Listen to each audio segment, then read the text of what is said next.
training Let's go, camp. we're here. Okay, we're live with the new look Raiders. Plus, if you're still doubting Stetson Bennett, even after winning the national title, Kirby Smart has something to tell you. Okay, me specific? Okay, and our My Way series continues. Got a special visit from Klay Thompson. That's coming. But first, we start with a developing story. They do it there.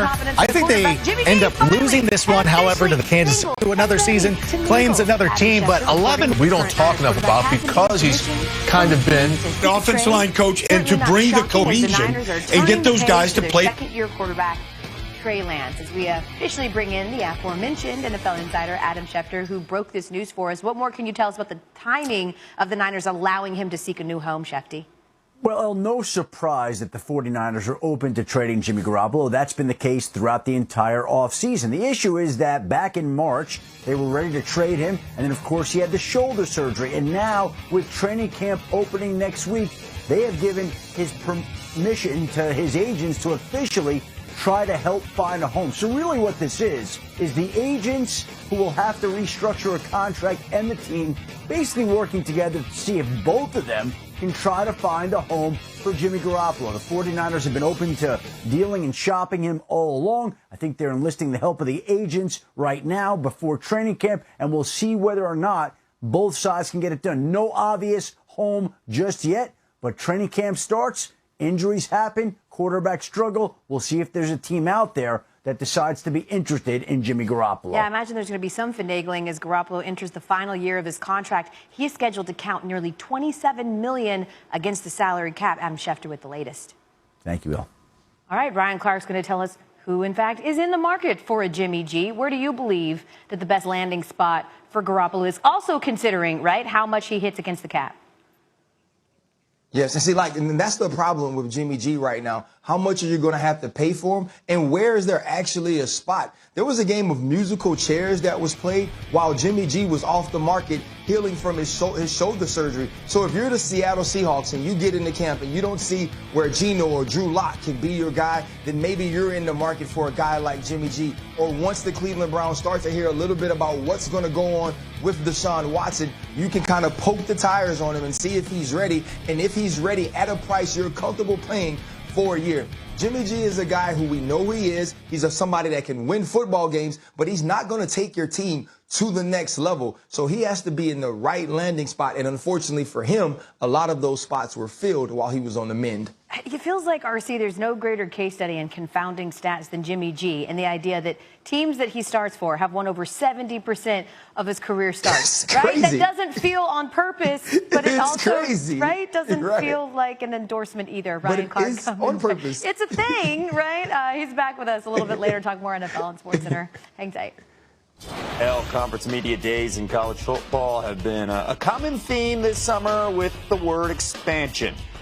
No surprise that realignment was a big topic at the ACC kickoff event for Commissioner Jim Phillips, whose conference's grant of rights with ESPN doesn't expire till 2036. Here's Phillips today on the shifting landscape. The ecosystem is not dissimilar to our respective neighborhoods that we live in. And keeping them healthy and diverse is a priority. And there will always be a variety of communities, gated, upper class, middle class, or more modest.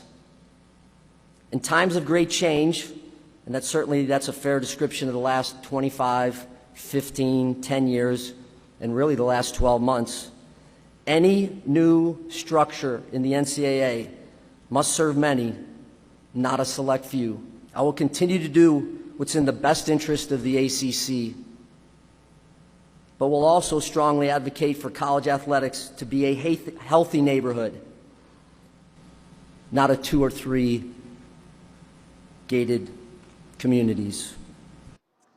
Senior college football writer Pete Thamel joining us now from the ACC kickoff event in Charlotte. Pete, you were in the room when Phillips took the podium today.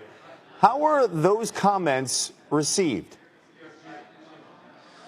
Well, Kevin, I think that Jim Phillips today was authentically himself. He is a romantic. He believes in the collegiate model, and he waxed for about 20 minutes about the non-revenue sports and the partnerships of the ACC. But it was all done against a backdrop of bottom-line business. I mean, Brett Yormark had his Big 12 kickoffs and said, we're open for business. And I think the ACC right now, the pressing issues all came out during the Q&A, but when Jim Phillips came in and started speaking in these broader tones and broader strokes and about these romantic things about college athletics, it didn't really ring true to the moment that we're in right now, which is one where the ACC is clearly behind the Power 2 and potentially a bit vulnerable if it doesn't change its income revenue. Yeah, the key you just said, the Power 2. So as the ACC tries to keep up with the SEC and the Big Ten, what are some of the issues they're discussing right now? Well, I think the most logical path forward for the ACC starts with some type of unequal revenue sharing, meaning the big earners, be it North Carolina making the national title game in basketball and getting all those units, or Clemson making 6 straight college football playoffs, which they did until last year, that if you go out and win the games, you bring home a majority of the money. So I think those discussions will be doubled up with eventual expansion discussions. The revenue gap is significant and glaring, and it's an issue especially for the most aspirational teams in the ACC. So I think going forward, the thing that resonated most to me from what Jim Phillips said today was all options are on the table. And I really feel like the ACC needs to move in an expedient manner in order to catch up. Okay, we will see how this plays out. You talked about North Carolina and Clemson. By the way, there are 2 other major programs in Florida, Florida State and Miami. And Miami head coach Mario Cristobal will be joining, of course, you guys at the ACC kickoff tomorrow. Pete, thank you so much. Evo, let's get some headlines. Let's do it. Shall we? Texas A&M wide receiver Anaya Smith arrested early this morning on DWI, marijuana, and gun charges. He was suspended from the team. He led the Aggies with 47 receptions and 6 TDs last season. In golf, 2 more longtime PGA Tour golfers are joining the LIV Series. Jason Kokrak, Charles Howell III will make their debuts at Trump National Golf Club July 29th. Both are 3-time winners on the PGA Tour. In MMA, Sean O'Malley's promising start gets its biggest test with a fight against former bantamweight champion Piotr Jan. UFC 280 is in October. O'Malley's 15-1 with a no contest, but he hasn't faced a striker like Jan yet. And in hockey, the Flames are reportedly trying to trade young star Matthew Tkachuk after he said he would not sign with the team when he becomes an unrestricted free agent next summer. This comes after Johnny Gaudreau signed with Columbus.